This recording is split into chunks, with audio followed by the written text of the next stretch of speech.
You're in the 06010. Focus. Fantasy Focus. Hello and welcome into Fantasy Focus Football presented by Wingstop. My name is Daniel Dopp. Alongside my two friends, Stephania Bell and Field Yates, Week 14 almost in the books. Yeah. Not quite. We got one more game on Monday Night Football, but the regular season is closing quickly. How do you guys fare after this big Week 14 Sunday with 6 teams on a bye? Either the highest of highs or the lowest of lows, right? Because Yes. you either got smashed or you smashed someone else. I mean, there was not a lot in between. No, there was not. I have an addendum to your opening statement. You are here with your two friends, me, Field Yates, and this is Professor Bell. Yeah. That's right. Everybody will be on their best behavior. Stefania's That's going right. with the spectacles today. I'm going to so I pull them feel down and Yep. look down on you. So Be very every strict. mistake we make, Miss Bell will correct us along the way and tell us where we erred. So I'll try to do my best to be on my P's and Q's because I am feeling the pressure at this moment. I told Damian Woody, who if you watched FF Now yesterday, you noticed that he's going to be going back to school to be able to finish his degree. proud. Yeah. Super proud of him. But Stephania, I feel like you're getting Damian in the mood right now where it's just like, all right, here it is. This is Gotta hit the books. Exactly. Get serious. Ready for some homework. I let him know that you could be the one to reach out to in case anything comes up. So obviously you're the smartest of the three of us. Well, Speaking I of being- address the part. Anyway. That's right. And I have one more question in our open. Bring You it. used to address us as your two best friends. Yes. What now happened? we're just friends. Now we're just friends. I'm trying to like get to the point where like people are always like every once in a while I'll get someone in my DMs be like, how many best friends do you have? You can't call everyone your best friend. And it's like, you know what? I can. You can. I can You call will. everyone my You best can. friend. So Like- don't give in to the peer pressure. All right. Field and I are your two. My two best friends. There we go. Okay. Boom. Now we're ready. All right, let's dive into our Week 14 takeaways like we always do on a Monday. And Field, I want to start with you because I think it has to do with some big performances. Yeah, the stars shined yesterday, Daniel. What a monster week we saw in Week 14. So you guys know that I've been talking all season about how ridiculous it was that the NFL had 6 teams on a bye in Week 14. Of course, the final regular season week in most fantasy football leagues. That is the default setting on ESPN.com, and every league that all of us play on, other than the Scott Fish Bowl, ends in Week 14 for the regular season. Josh Allen and a handful of others were like, it's okay, guys, don't worry. We'll get you enough fantasy points that no matter if you have the entirety of your lineup besides us on bye, you're still going to find a way to win.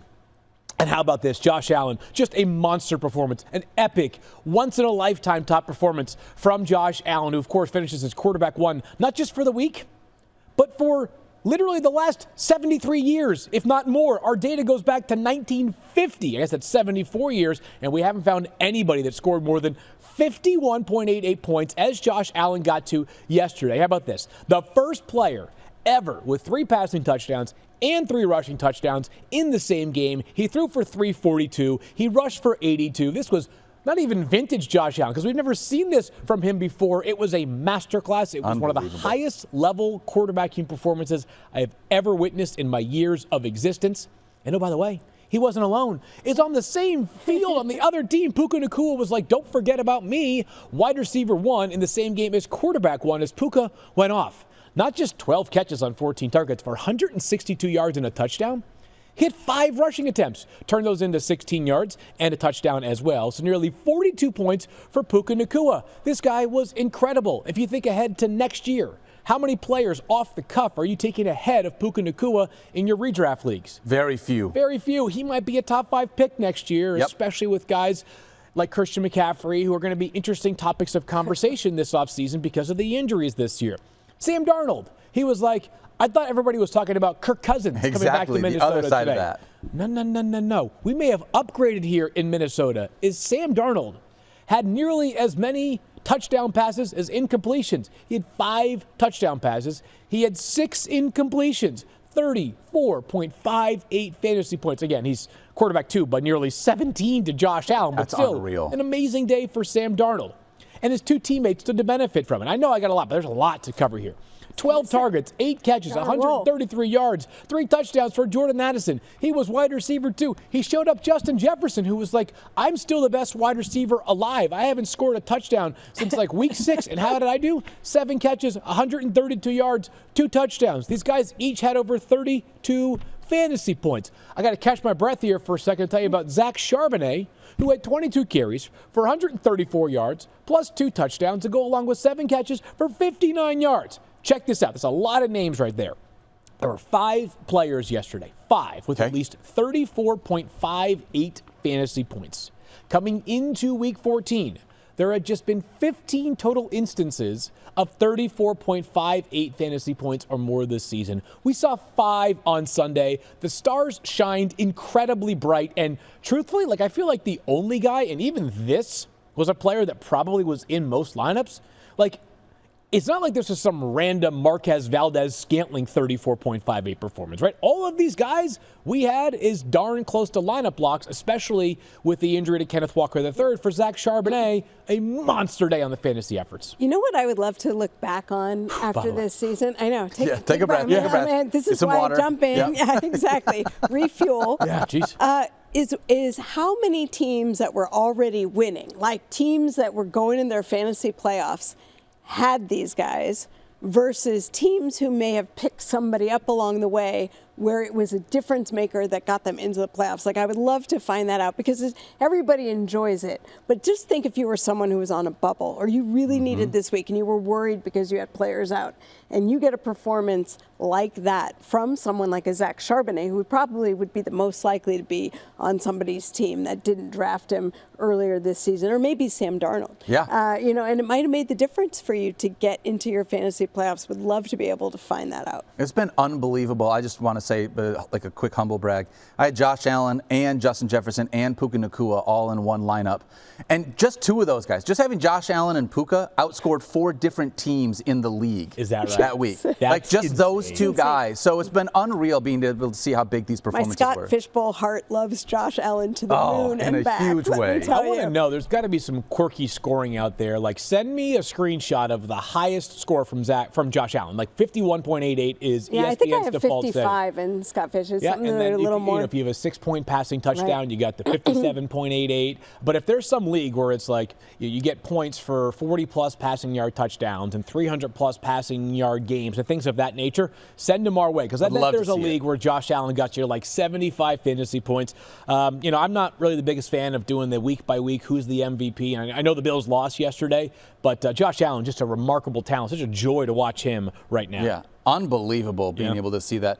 I feel like this isn't the only situation, though. We obviously mentioned Zach Charbonnet filling in for Ken Walker. Stephania, he wasn't the only backup running back that smashed. No, and you guys know I love my Niners with all my heart, minus my Scott Fishbowl heart to Josh Allen. But Isaac Guerendo had to step in yesterday because, I don't know, every running back on the 49ers gets hurt, and we'll get back to that happening to Isaac Guerendo himself, but not before he had an amazing day. 15 carries for 78 yards and 2 touchdowns. Also, 2 catches for 50 yards. Since 1981, only 2 49ers with over 100 yards from scrimmage had more than 2 touchdowns in their first career start. And he is one of them. So listen to me when I tell you that Isaac Guerendo had a career day and is among the 49ers. Is going to be in the 49ers history book rolls. But unfortunately, he had to leave the game earlier. He might have been able to do a little bit more, although it was late in the game when he got hurt. It was a foot sprain is what's suspected, according to Kyle Shanahan. Nothing on x-ray, which is important because foot sprain means a ligament injury, but everybody starts to think of midfoot sprains, which is also sometimes a Lisfranc injuries referred to, and those have such a wide degree of variability in terms of severity. And so there are a lot of different tests they have to do to assess that. That's going to start happening today. For his part, Isaac Guerendo said everything's fine. They're just being cautious because, remember, 49ers play Thursday night, so it's a really big deal in terms of do they want to put him out there again. Patrick Taylor ended up coming in and finishing the game. We will see. They have a new running back that they brought over from the Jets. Is he Abanaconda off of waivers a couple days ago? Right, exactly. And so, keep those names in mind because we might be talking about this more tomorrow. But let me carry on about the 49ers' success yesterday. Stephania. Because Juwan Jennings, who we told you was the top target for Brock Purdy, was indeed the top target for Brock Purdy. 8 targets, 7 receptions, 90 yards, and 2 touchdowns for Juwan Jennings, bringing you 28 fantasy points. Not a bad day. Wide receiver 5 in advance of last night's game, so that might have moved down a little bit. But Still there? is he still at 5? Okay, well then. Jamar Chase and CeeDee Lamb and T. Higgins may have something to say about it, but we'll see. You got to play the game first. He's been unbelievable. He's been amazing. He's been amazing. Brandon who? Debo who? I don't even know. Juwan Jennings is the guy in this offense. Yeah, he is markedly better than Debo Samuel right now. The Debo experiment is still in flux if you watch that game yesterday. But we're talking about the stars of the game, so let's include George Kittle. Because he has been killing it at tight end this year. His performances have been really consistent. 6 targets, 6 receptions, 151 yards, 21.1 fantasy points, tight end 1 on the week. And that I don't think that's going to move after last week. You know, it's interesting because George Kittle was the one who said the 49ers still had something to play for. They were not out of it. And he kind of approached this with a very common sense, the veteran type leader that he is. And I think he really influenced the rest of the 49ers. I think he influenced Kyle Shanahan and Brock Purdy. Brock Purdy came out and quietly put together a solid Brock Purdy performance, 20 of 25 for 325 yards and 2 touchdowns. Also 5 carries for 11 yards. Brock Purdy showing this year that he's not afraid to scramble. I will say that there was a scary moment for Brock Purdy, if y'all were watching. It looked like he got clotheslined. Kind of the lower half of his body went one way, and he got taken back where his neck got hyperextended, and he hit the ground. And he didn't move for a quick second, came out for a play, only missed 1 play. You know, he said something after the game. He said he felt something in his body or all over his body that made him know he wanted to come out and shake it off. I'll remind you, he's had a history of a stinger, which is when you pinch a nerve in your neck quickly, your neck and shoulder get stretched or compressed, and it flares up the nervous system. The way he got hit made me think that something that sounded very nerve-like. You use athletes' words, descriptions to tell you what's going on. Sure. So to me, a scary moment. Sounds like it was nothing serious. I have no indication that he'll be anything but ready to go on Thursday, but just something to watch as the week goes on. But bottom line's really strong performance from a lot of 49ers, and just such a clean, controlled performance from the beginning. First drive efficiency was spectacular. They moved right down the field perfectly and got in the end zone. And boy, I wish we'd seen a little more of that. You know, when they control the ball, a little earlier in the season. Yeah. And all this was without Trent Williams as well, which I feel like is a big deal. He's such a big part of that offense. Damian, where are you? I know. We don't usually talk about offensive line. I know. I love and it. The 49ers, to just carry that through, they've shifted some. They lost another guard yesterday due to injury, so they've had some trouble on that left side of the line. Hopefully, Trent Williams coming back this week. I hope this continues for you, Stephania. I want to see the 49ers playing hard and strong all the way to the very end. I don't know if you guys still have a shot at being able to make the playoffs. And if you would like to see how I put it out there, I threw it together on social media, much to the dismay of the Seahawks fans who are, and much to the dismay of the Cardinals fans to point it out, in that division, the Cardinals fans went from first to worst in a matter of 2 games. That's how tight the division is. Wow. So a lot of things have to break their way, but it's not impossible mathematically for them to still be in it for a playoff spot. All right, I want to talk about a couple of AFC East teams that looked like they found their groove yesterday. Yeah. We had already been talking about how good Tua has been, like over the last month, Field Yates. I mean, the landscaper's kind of a hater, but besides other that, than that guy, 4 straight games over 23.5 fantasy points, 4 straight games with multiple touchdowns, and 0 turnovers for Tua over that stretch. Quarterback 1 in fantasy points per game over that 4-game stretch. Quarterback 1 in pass attempts per game, in passing yards per game. He's also QB1 in completion percentage, which is unbelievable. And he has the lowest off-target rate in the NFL, which I know is not like a fantasy thing. It just tells you how locked in right now Tua is with this offense, which has been so fun to be able to see this last week. It was Tyreek Hill. We've been talking about how I asked you guys, I feel like I baited everyone. You just waited till week 14, right? You got Tyreek Hill. Finally, you got it. 14 targets, 10 receptions, 115 yards and a touchdown. Unreal. Plus a carry for 6 yards. Wide receiver 4 with 28.1 fantasy points over that 4-game stretch where Tua has had at least 23 or more fantasy points. Tyreek has 3 games over 19 fantasy points as well. He has 4 touchdowns in 5 games, but it wasn't just him. Jalen Waddle as well. 12 targets, 9 receptions, 99 yards, 20.9 fantasy points. He has at least 20 fantasy points in 2 of his last 3 games, 11 fantasy points in 3 straight. I'm still a little bit concerned more about Jalen than I am about Tyreek Hill because the target share kind of bounces back and forth. 3 of his last 6 games, over 21% target share. You like to see him get involved. Those other 3 games, he was under 9%. Yeah. So it kind of still feels like he's the odd man out. In this one, he wasn't. It was actually Jonnu Smith that was the odd man out. Thank the Lord we played 5 quarters in this one. Overtime, yeah. Seriously. Jonnu Smith, in case you did not roster him, had zero catches for 0 yards through regulation. And then he just exploded in overtime. 3 catches for 44 yards and a touchdown. So he absolutely crushed it for fantasy managers. Thankfully, because of overtime, got you over 13 fantasy points. But on the other side of this one, the Jets came alive as well. Aaron Rodgers with his first 300-yard game of the season. 17.56 fantasy points. If you needed to utilize him this week because of the fact that there were 6 teams on a bye and a bunch of quarterbacks were on bye because of that, he was quarterback 10 heading into Monday Night Football. And Davante Adams, another insane week of volume. 4 of his last 5 games, he's had at least 11 targets, including in this one, 11 targets for 9 catches and 109 yards and a touchdown, good enough for 25.9 fantasy points. Only one of those games. Over the last 5 games, he's been under 13 fantasy points. So he's had a really nice floor with that amount of volume that he's been getting from Aaron Rodgers, obviously. And last one really quickly, and then I'll let you guys jump in. Garrett Wilson, 10 targets, 7 catches for 114 yards, 18.4 fantasy points. He finished under 9.5 fantasy points in 3 straight games. And we continue to say, Field, it was the question.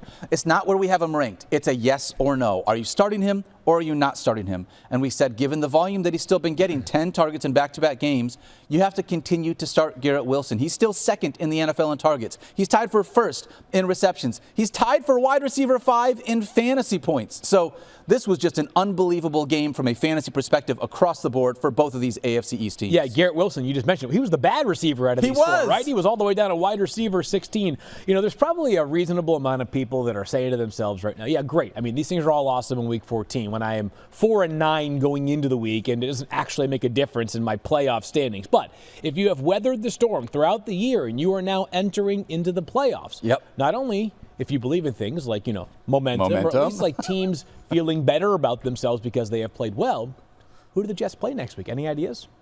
I'm going to guess a bad team. I'm going to go with the Jacksonville Jaguars, who, That's right. despite what we saw yesterday from Billy Jeans, we have seen that team basically allow everybody and their sister to rack up receiving yards and receiving touchdowns. So kind of a good opportunity for Aaron Rodgers and Davante Adams and Garrett Wilson this upcoming week going into the first round of the playoffs. So what a night it was, or a day it was, for both teams. And I know we're talking about the game that happened between the Bills and the Rams, but like this Dolphins-Jets game was just as exciting back and forth the entire way. There were a lot of games that were actually pretty exciting. And I thought in this one, the other thing, there are 2 takeaways beyond all the good things that you said for me. One was that Garrett Wilson should have had a better receiving day because I felt like Aaron Rodgers was forcing Davante Adams a little bit. There was one place where Garrett Wilson was wide open and probably could have taken it to the touchdown waiting to.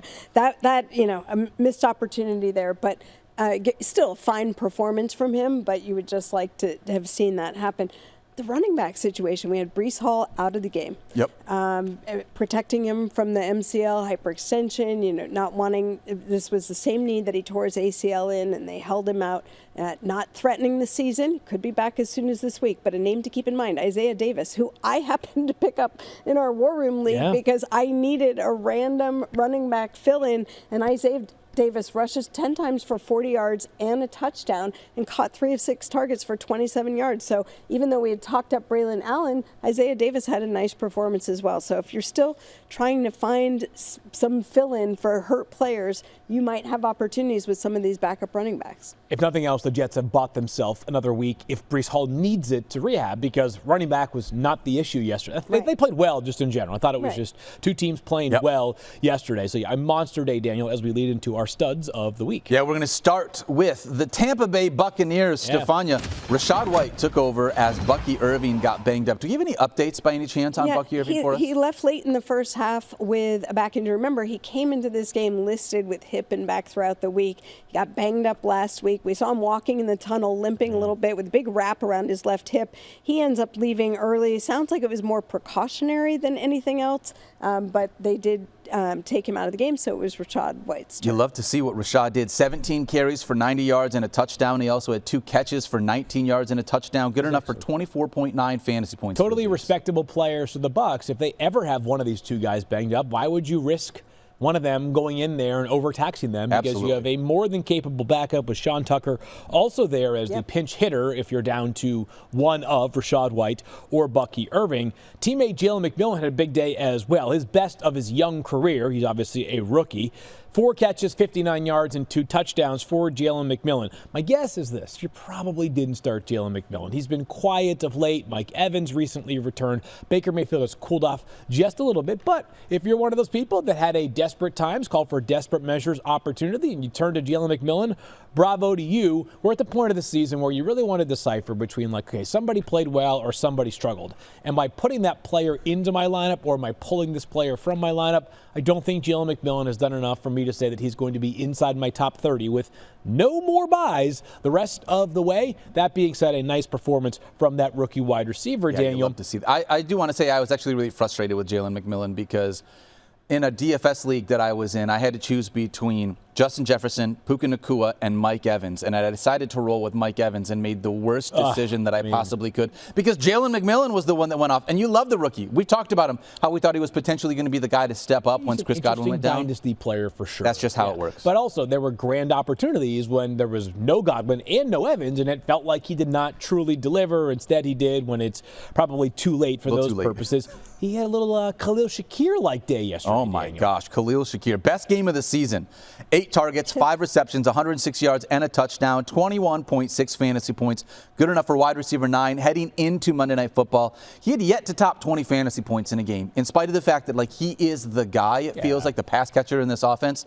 By the way, 3rd in the NFL in reception percentage. Like, targets to him are just money. He is such a great safety blanket for Josh Allen. Yeah, there was a throw over the middle yesterday where Josh Allen kind of one-hopped it like a few feet short of Khalil Shakir, and Kevin Burkhardt and Tom Brady, like, they couldn't believe it. They were stunned. They were borderline speechless because that connection is so surreal.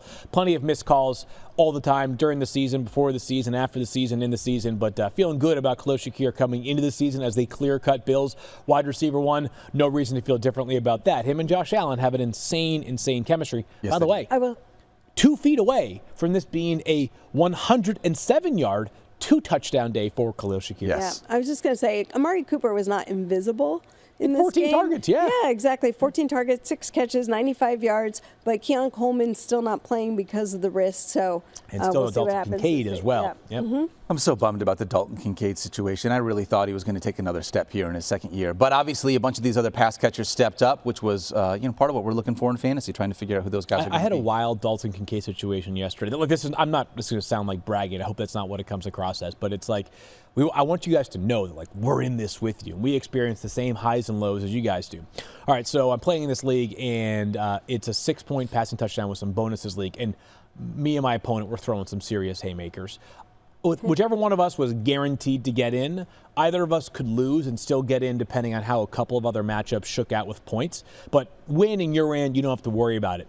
I had Kincaid, he's my tight end in that league, and I obviously at 425, or I guess 255, knew he was not going to play, so I IR'd him.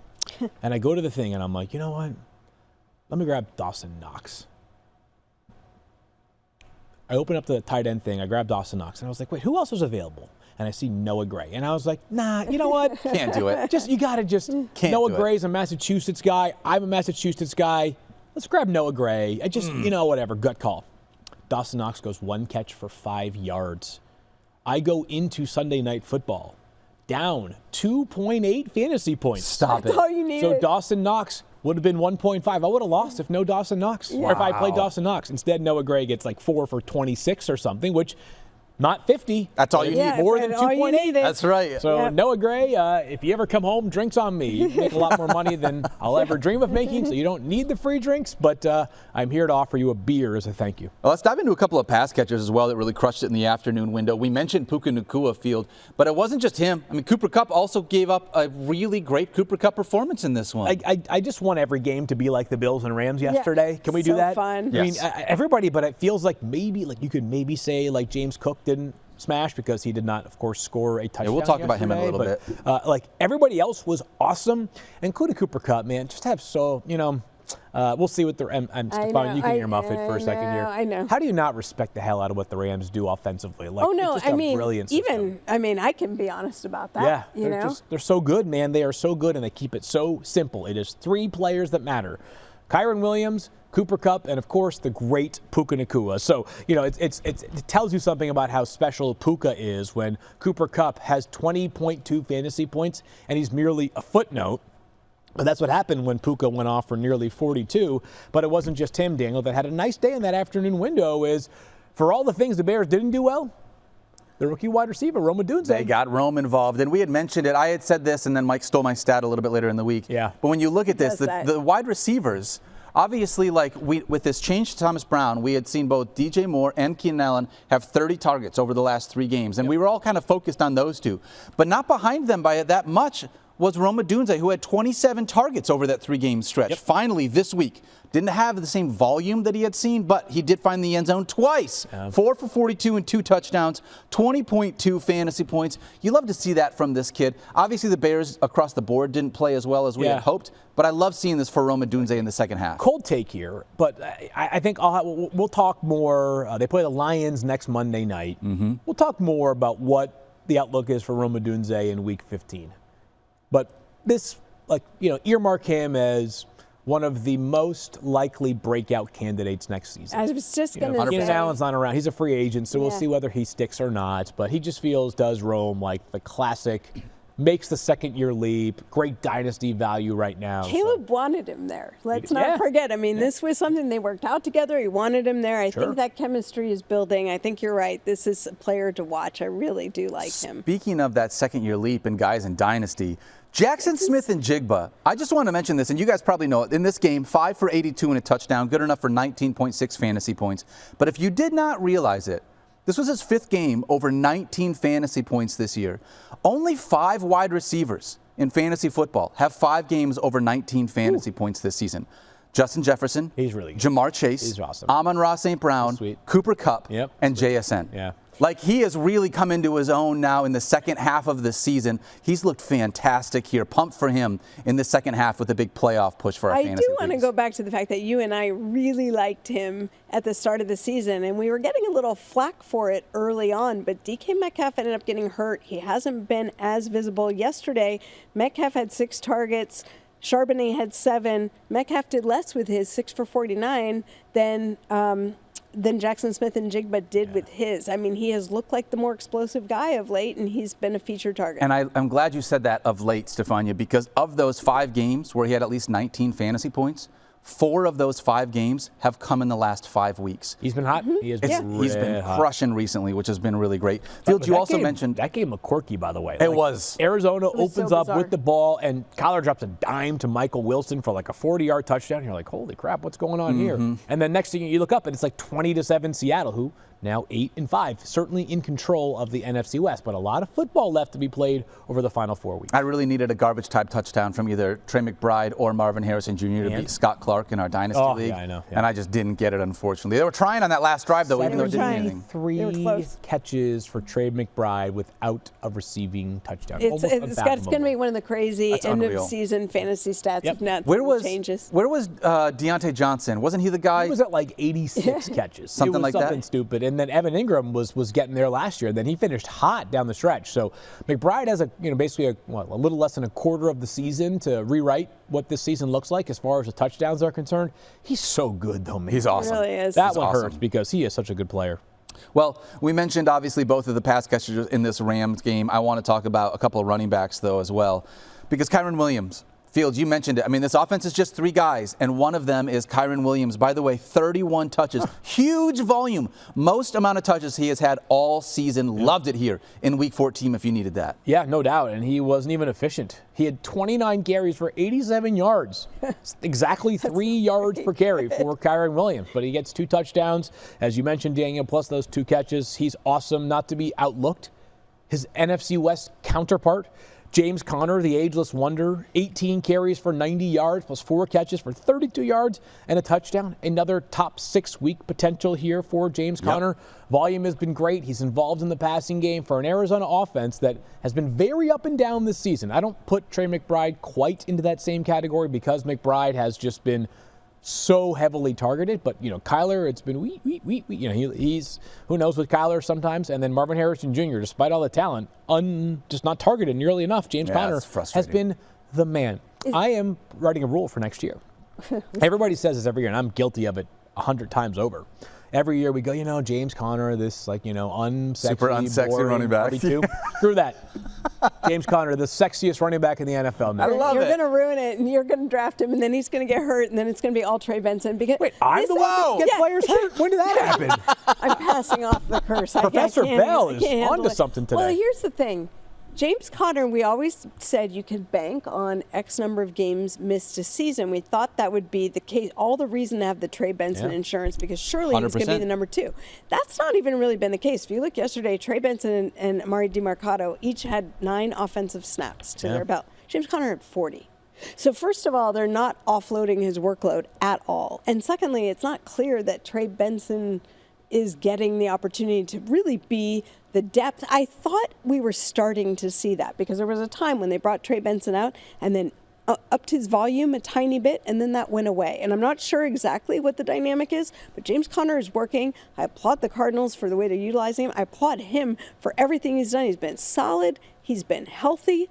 It's hard, but this is what happens, Field, is you go to the next season, you go, okay, I saw that and I want it again. Yeah. But if you take the history arc of James Conner's career, this season's going to end up likely being the outlier. Dude, and honestly, I'm excited about that. Part of the reason, we never wanted to root for injuries, ever. That's never a thing that we do. But we did mention. We know they're going to happen. Right. Just to be clear, it's like 100% injury rate in the NFL. And we talked about that with Trey Benson, where it's like there's a reason why you want Trey Benson on the end of your bench, because inevitably, based on just how historical data has played out, James Conner is one of those guys that misses time. Of course, this is the year where he doesn't. So if you are a James Conner manager, you are thrilled about that. And not just that, but he has at least 100 yards or a touchdown in 9 of his 13 games. This was his second highest scoring game of the year. And by the way, just really quickly on Kyren Williams, he scored 14 touchdowns. He had a little mini stretch where he stopped finding the end zone. He still has 14 touchdowns on the season. I'm told he was spending too much time during the week working on his punt returns. And that's what it was. Lack of that's what it was. Yep, that's exactly what happened. Both of these guys absolutely crushed it.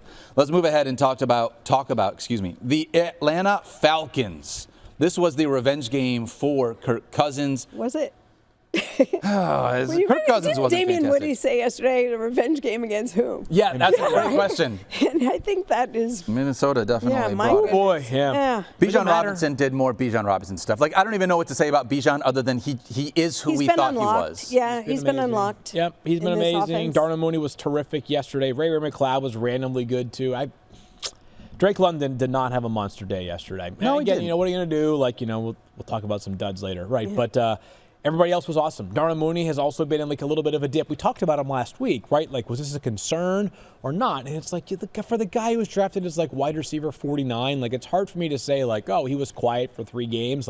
Also last week my tenor on was him. really Kirk Cousins' performance basically took out the wide receiver. He threw for 344 yards, did Kirk Cousins yesterday. How many touchdowns did he have? 0. Oh, okay. He's a fascinating one down the stretch because there are some good opportunities on paper. He gets the Giants in Week 16. You playing Kirk Cousins in Week 16 against the Giants, can you? Ugh. That's going to be a tricky one to convince test of yourself nerves. to actually do. Yes, indeed. Yeah, that's going to be a tough one. Again, as somebody that really wanted to count on Drake London, thinking that okay, you know what's going to happen? Kirk Cousins is going to come in angry. He's not been playing well. He wants to prove all the haters wrong. I was just going to say, I don't think he gets angry. Maybe that's. I've watched him be angry in the locker room, What, when he he's said, in the "Do you tunnel. like that?" Yeah, right. Isn't that like angry Kirk Cousins? Yeah, but like that's Kirk fired being up. metaphorically Yeah. mad. Like I'm talking to a person who's not in front of. Like He's you very was not like it even-keeled. wasn't like there was some security guard he was yelling at who was like saying like you suck, Kirk. It was just like a metaphorical you that he was speaking to. Okay. And so Yeah. like you can't get mad at specific individuals. He doesn't have that bone in his body. He's the cheeriest man ever. The guy shops at like Carhartt and Old Navy. Yeah, all you have to do is watch how professionally he handled the whole situation with drafting Michael Penix. He's a team leader in a quiet, positive way, but he needs to, channel his inner like Kirk Cousin. There's got to be a little Kirk Cousin. You have like the angel and the devil. There's got to be a little devil For up fantasy there, purposes, he's a great leader on your bench. Yeah. Let him lead from the bench. That's fair. Or That works. not on the roster The quiet entirely. cheerleader. Yeah, sure. No Okay. problem. Yeah. Field, let me ask you this question, and I don't know if this is going to have like a big fantasy impact, but is there a chance, do you think, that if Kirk Cousins continues, no chance that they ever make the switch to Michael Penix this year? Unless there's an injury. According to Raheem Morris, no chance. Okay.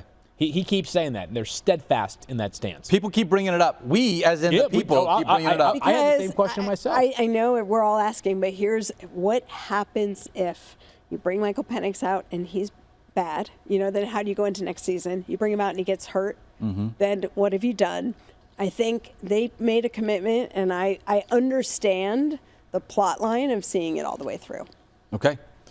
Well, I mean, honestly, if he's able to be out there, even if he's not throwing touchdowns, if he can keep just dropping 300-yard games, that should be able to elevate all of our everybody pass else. catchers. Yeah. That's exactly right. Yep. So let's think about it like that. Yep. Let's dive into a couple of quick shout-outs here in Week 14. Oh. Stephania Bell, I'm going to start with you. Yeah, I feel like this guy, we've been shouting him out a bit, but now we really, really need to shout him out because Chuba Hubbard just hit 1,000 rushing yards on a season for the first time in his career.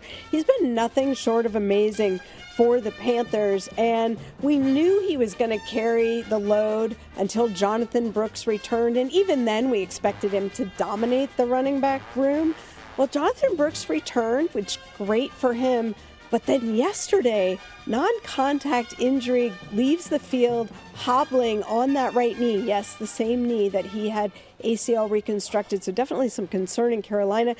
Dave Canales saying after the game, there's no definitive information. He'll undergo further tests. He has some pain, but they don't have a specific diagnosis yet. We're all holding our breath for Jonathan Brooks, but that should not take away from the day Chuba Hubbard had, because their other depth running back, Raheem Blackshear, went out with a chest injury early in the game as well. It was Chuba Hubbard all the way through. 26 carries, 92 yards and a touchdown. 5 targets, 4 receptions for 15 yards, led him to 20.7 fantasy points on the day, running back 7. Love that. Basically not getting a break because he had to be the running back in the entire time. Yeah. That's amazing. Good for Chuba. Good for him. Field Yates, where are you going with this one? Tyrone Tracy Jr. had a role yesterday that is about as good as you could ask for fantasy purposes. So he obviously leads the Giants in rushing attempts with 16. Not particularly efficient. That's okay. He got the goal line work as well. He scored a 1-yard touchdown yesterday. On top of that, 10 targets. Now, they were down in this game. They actually made this a competitive game late in the fourth quarter, but they lost. Important for the draft. 10 targets, though, yesterday for Tyrone Tracy. Your weekly reminder, he was a wide receiver for 4 years in college before becoming a running back during his 2 seasons at Purdue. 19.3 fantasy points. Monster utilization for Tyrone Tracy. Assuming that continues, and there's no reason to think he's going to cede work to Devin Singletary, who got you a balmy 0.8 fantasy points yesterday, it's going to be hard to not have Tyrone Tracy as one of your top 15 running backs week in, week out. Daniel Dopp. Totally with you. I'm talking about Adam Thielen here. 11 targets in this one. Bryce Young and Adam Thielen look like they have a great connection with each other. After a modest return in week 12, after coming back from an injury, getting his feet back underneath him last week in week 13, 10 targets, 8 catches for 99 yards and a touchdown. This week, 11 targets, 9 catches for 102 yards. At least 19 fantasy points in back-to-back games, and you see how valuable he is to Bryce Young and this offense. Those old bones still got some fantasy life in them right now. Shout out to Adam Thielen. Yeah, and I already referenced this guy before, so I stole a little bit of his thunder, but Isaiah Davis for the Jets. And look, I'm happy to say that I picked him up and took a chance on him, and it paid off because he found the end zone. I think that was big news on him. 10 carries at 40 yards and a touchdown. Also caught 3 passes for 27 yards to the tune of 15.7 fantasy points. You thought that Braylon Allen was going to be stacked Braylon Allen number 2 and Isaiah Davis number 3. They actually had the same number of touches, 16 combined carries and targets apiece. And Isaiah Davis just happened to find the end zone with his. Breece Hall out this past week because of the knee. Again, this is the same knee he had reconstructed. Had an MCL hyperextension injury a couple weeks ago, still dealing with the residual soreness from that. Breece Hall could be back as early as next week, but we don't know. We'll have to stay tuned for the injury updates this week. But in the meantime, Isaiah Davis, not necessarily a bad dart throw if Breece Hall is out again. Heck of a player, 5th-round pick out of South Dakota State this past season. Jalen Hurts is an interesting one because if you're watching any of the morning TV shows today, they're all talking about how this guy wasn't very good yesterday. You know why? Because he wasn't very good yesterday. 14 completions for 108 yards and 2 touchdowns. But 8 carries, 58 yards, and a touchdown. For fantasy purposes, Love with that. money, once again, 24.22 fantasy points for Jalen Hurts. Now, if I could complain about something, Go ahead. I will wait till the very part where we actually complain about stuff, which is duds. But Jalen Hurts gets the job done for fantasy purposes. Yep. It did not help pretty much anybody else in that offense, though. Daniel, All right. back to you. I want to talk about Browns pass catchers here real quick. Jerry Jeudy, 5 catches for 64 yards and a touchdown, good enough for 17.4 fantasy points coming out of that huge 40-point game last week. And David Njoku, the volume is unreal. 13 targets, 7 catches for 42 yards and a touchdown. Also good enough for 17 fantasy points. He's tight end 2 heading into Monday Night Football. Who cares if they're playing the Steelers as long as Jameis is under center? I just want to show this really quickly. Since Jameis took over in Week 8, Jerry Jeudy, wide receiver 8 in targets per game, wide receiver 7 in receptions per game, leads all wide receivers in receiving yards per game. He's wide receiver 2 in fantasy points per game. And over that same stretch, David Njoku, tight end 1 in targets per game, tight end 4 in receptions per game, tight end 9 in receiving yards per game. He is second amongst tight ends in touchdowns since Jameis took over the quarterback spot. He is tight end 3 in fantasy points per game since Week 8. Jameis Winston, we've said it every single week since it's happened, continues to unlock all of these pass catchers in Cleveland. I just wish this had happened in like Week 4 when we were all clamoring for it, because how different would this be? But at least it's been fun and very exciting to be able to watch Jameis elevate all of these pass catchers in this offense.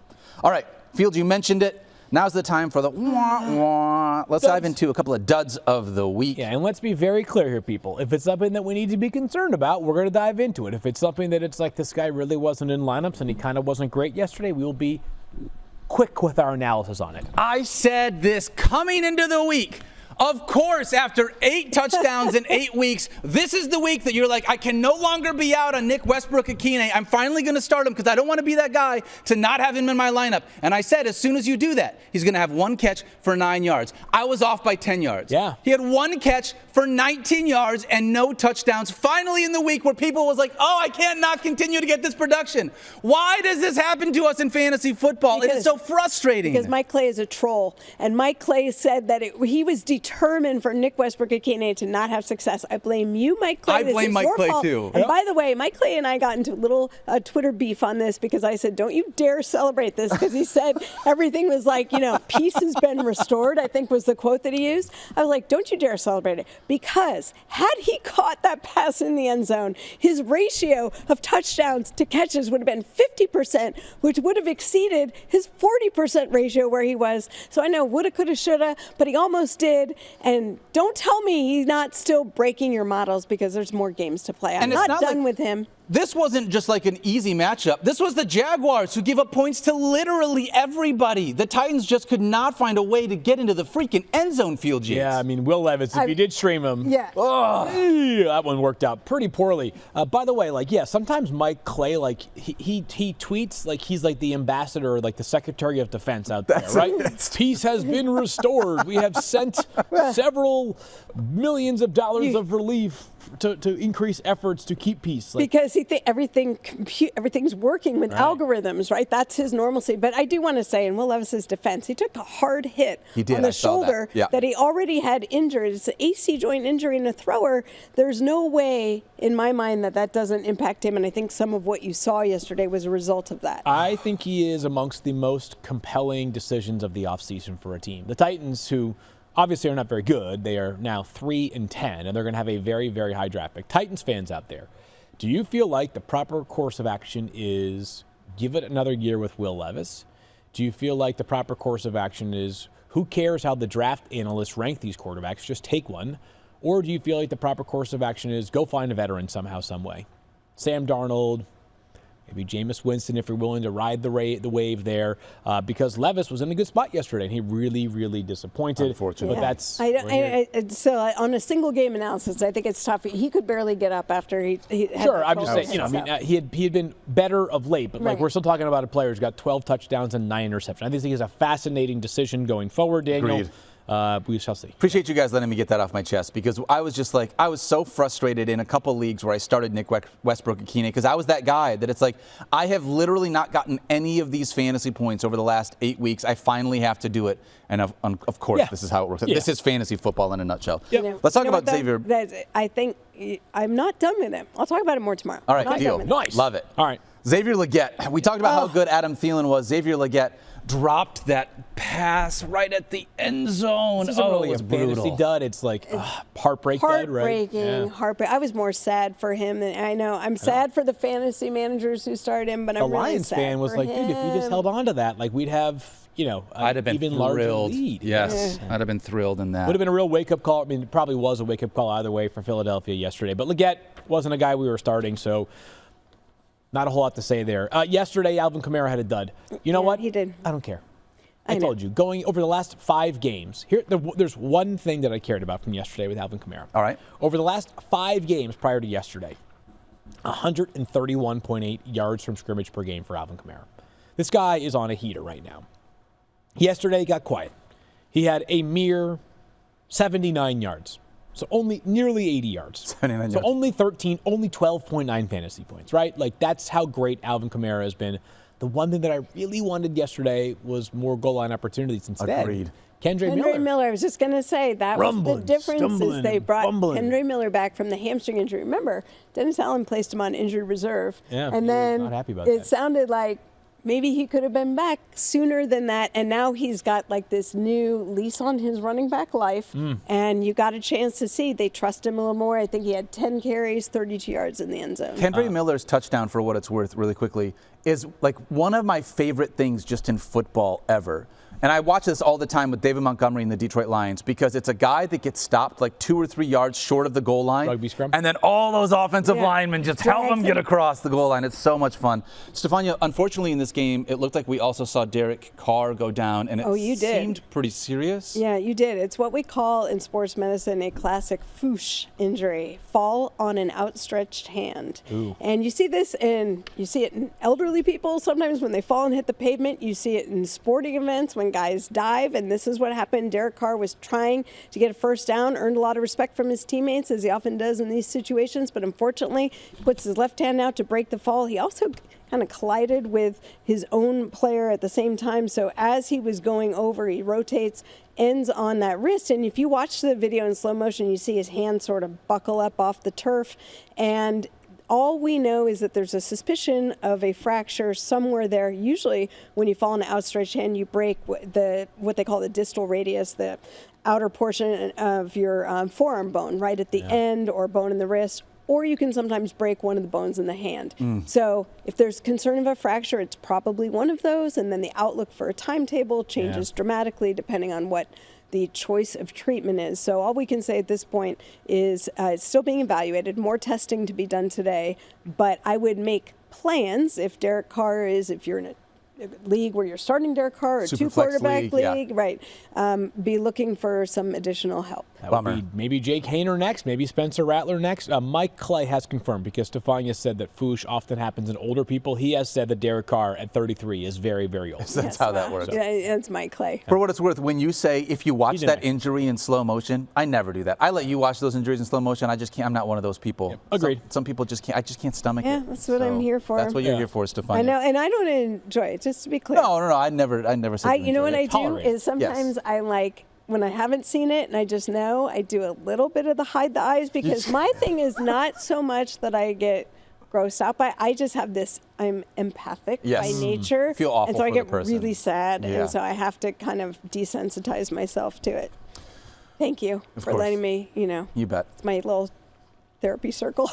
Well, speaking of duds, unfortunately, I can't believe that we're mentioning this guy, but Brock Bowers. How can whatever. we Moving stop? on. I know. Moving on. Yeah. Too good to even call it a dud. 3 for 49, Stop. 8.2 You got fantasy through your points. season because of him. Don't you dare complain about Brock. Yeah, it was Yep, a tough. agreed. Okay, moving on. All right, what about A.J. Brown? This Okay, is the one this I'm you can talking complain about. Yeah. okay. So I have been talking a little bit in recent weeks about how I feel like the best version of the Lions offense is when it runs through Amon-Ra St. Brown. Yes, you have. I agree with you. And it's not like Amon-Ra, not like this team is struggling, right? They're 12-1. They put up 34 points this past weekend, Correct. 35, whatever it was, 34. Excuse Yep. me.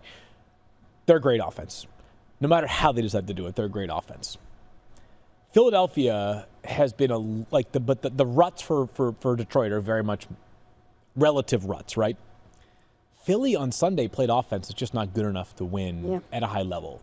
And I can't figure out why A.J. Brown is not more prominently involved.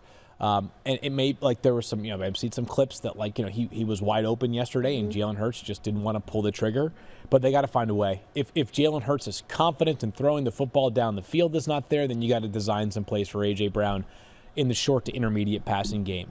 He had Because 4 he's been catches. so good at that before. I mean, he's got amazing. this great, what's that, the open score that we talk about, because it's not just the route running, which is solid, but it's the way he's able to gain the separation and continue through the route. It's you see it with the short and intermediate passes. That's the part that I haven't really understood, is that has been missing from him this year.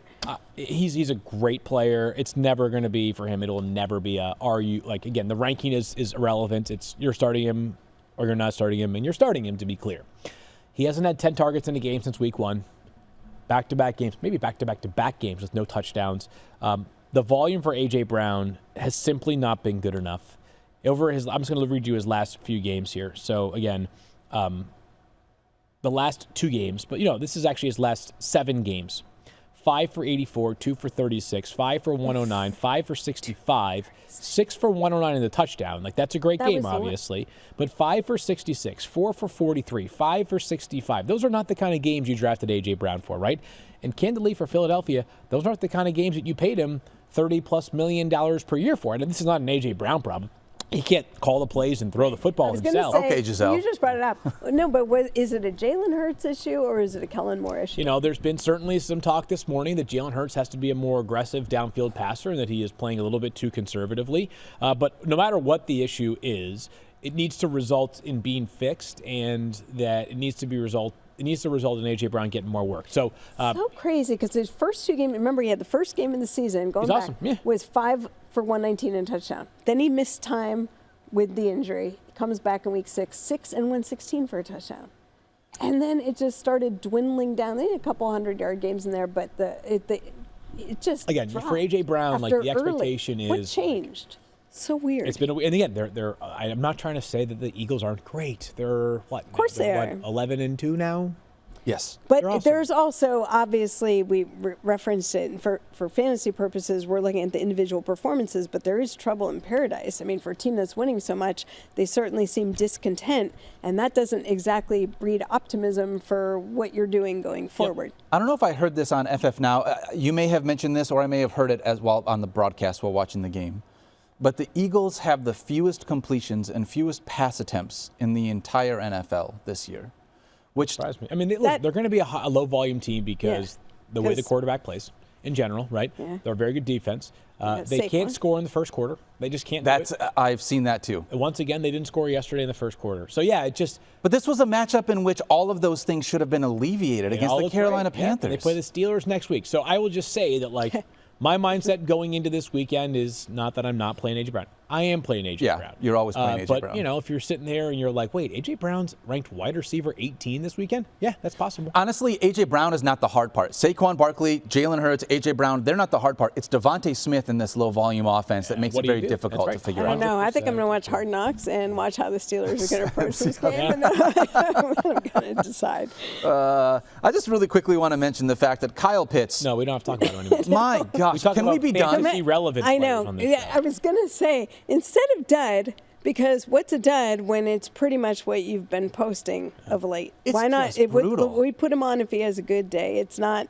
No. I feel like we can just cross his name off our list, and you don't even need to worry about mentioning him anymore. Will because he be in your top 25 of tight ends this week? No. Okay, there you go. Done. No, unfortunately. Yep. We did mention, in spite of the fact that the Bills having an unbelievable game, James Cook was sort of the odd man out in this one, Field, which was tough. Only 6 carries, 20 yards. Part of that was because Josh Allen was just, they threw the ball a ton. They were down the entire game. He just ran. And then he ran the ball himself for huge swaths of yards at a time. He was giving James Cook, getting a chance to get his legs fresh. That's right. Cook's slowed down a little bit. Remember, he started red hot. He did. Still kind of falls in that same category. I'm getting the exact numbers here. Also, let's not forget, while you're looking that up, Josh Allen hurt his hand when he was diving. I saw that.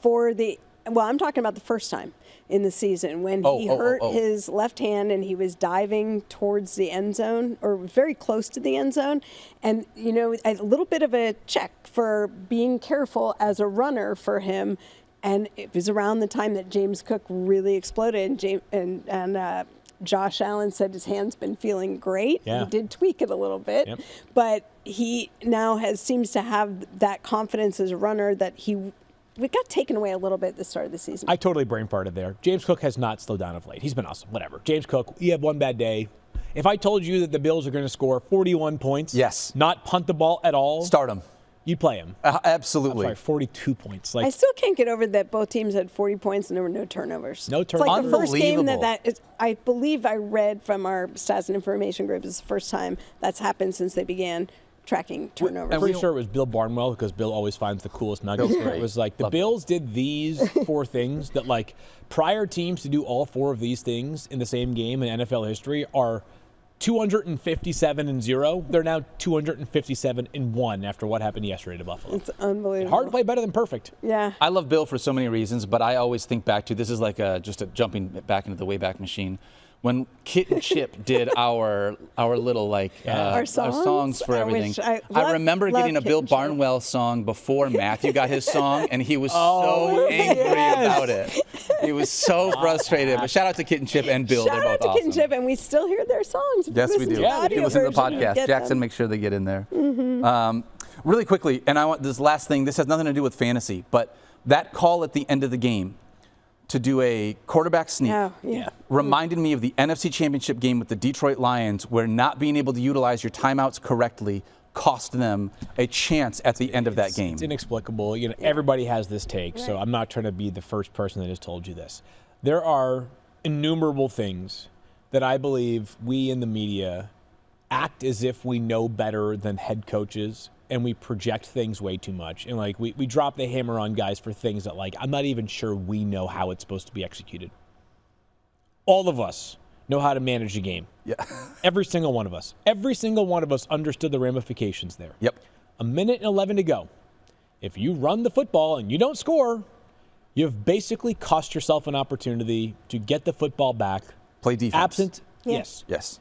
And you have a guy who's throwing the you-know-what out of the ball effectively that day. That was, by the way, was the thing. Just try it once. Just try one little pass. What happens? What's that going to take? How many 4 seconds? Yeah. Exactly. Exactly. Right? So, and then second and goal, do it again. Third and goal. You might, here's worst case scenario. If you go 3 passes and then a rushing touchdown on 4th down, 58 or something seconds, or 52 seconds. You take the ball off, you might get the ball back with 30 seconds to go. Yep. And I'd like my chances a whole lot more. With a Josh Allen arm, too, 30 seconds, you can make up some yardage in a hurry. I know. Anyways, yeah. You know a team that has no problem managing the clock and winning at the end? The Chiefs. The Chiefs. That was. I mean, Guys. I know they're not on our list. How many for one-score today, but games I have they won cannot- this year, 10. Stephania? 10. They're 10-0 in one-score games. Yeah. Ridiculous. They're amazing. And by the way, who gets the doink and it goes in? I know. Oh, man. No one. Except Matt for the Nagy's Chiefs. now been on both sides of it. I know. He's been doinked, and then he's won the doink. That's crazy. Double doink. All right. Double doink. Last two players here really quickly for our duds, We unfortunately. talked about one already. Yeah, DeAndre Swift, unfortunately, 14 carries, 38 yards, 1 reception for 2 years. I mean, if you got 15 touches in this game, honestly, I'll take 15 touches from DeAndre Yeah, and Swift. this game kind of got out of hand early. They were down 14-0, basically within a blink of an eye. And then beyond that, I will say this for DeAndre Swift is because they're throwing the football more and more effectively, maybe a little bit less scoring opportunity here for DeAndre Swift. He has a bad matchup they play your guys next week, right? Trey Lions. Yeah, so as we know, Lions. He also came in with a quad injury, and there was a little, He had a couple of goal line opportunities that just couldn't convert on. I still feel like DeAndre Swift is one of these vexing players that we've watched him be so good as a receiving running back. Yep. And some games, they'll give him the ball 5 or 6 times out of the backfield as a receiver, and sometimes, just like this week, it's like he gets 1 or 2 targets. I never really understand how that Remember works in out. Philly when it was like, Oh, my gosh. he's like the second coming, and then it was like he was gone. It just- like he disappeared, it's crazy. fell off the map. Almost impossible to track. All right, last one here. Kirk Cousins, we did mention this already, but 23 for 37, 344 yards, but no touchdowns, 2 interceptions, only 9.76 fantasy points. Field, you mentioned this, and I think it's a really good thought. We've mentioned this with a couple of different players, but when you get into the heart of your fantasy playoffs, sometimes you may need to either stream because you no longer have the starter that you had at the beginning of the year because of injuries or you've been dealing with stuff. He's going to be one of those guys that I feel like he's still throwing the ball a ton. He just hasn't been very effective recently with getting you fantasy points. I'd sign up for 344 yards every single week. I just need him to get in the end zone and limit those turnovers. Yeah, you turn 344 and 2 passing touchdowns, not 5, but 2, and you get that's 20 It's like 20 fantasy points. Yeah, Exactly. that's plenty right there. So he's a tricky one. He's basically delivered in like 2 spots this year, both against the same team, Tampa Bay. Is there a chance they can play Tampa Bay a third time this year? I don't know. Like, can the Buccaneers orchestrate a trade where they send their entire defense to whoever the Falcons play each week? Yes. Again, they play the I'd sign up for Giants that. in Week 16. I just want to put that one out there. Like, I can't wait to see where Mike's projections land because it wouldn't surprise me if that, Kirk Cousins is like, you're like, wow, Kirk is quarterback 8 in the projections? Wow. Yeah, I actually could see I that will- happening. I will Wait, how move him good further would you down. feel about, Yeah, I will move about outside playing my him in the top first 10. round of your playoffs? I You would not. wouldn't feel You would good not about feel it. Good about it. Huge test of your fantasy nerves to play a guy like that in the first Agreed. round in a win-or-go-home game. Yep. All right, that's going to do it for right Are we talking about the now. Chiefs and Chargers tomorrow? We can mention whatever you want, Stephania. Well, I do just want to say Justin Herbert. Okay, first of all, like, Tough hombre. mad props to Justin Herbert. I don't know how many quarterbacks I've seen who are tougher and more willing to play through things. At one point, getting his left ankle spatted where they're taping over your cleats, but like looking at the tablet, clearly in pain from that, and then later takes a hit, direct elbow from Nick Bolton to his thigh, goes down clearly in so much pain, gets escorted off the field, but immediately is like doing business on the sideline and thinking about how he's going to go back in, doesn't miss a play.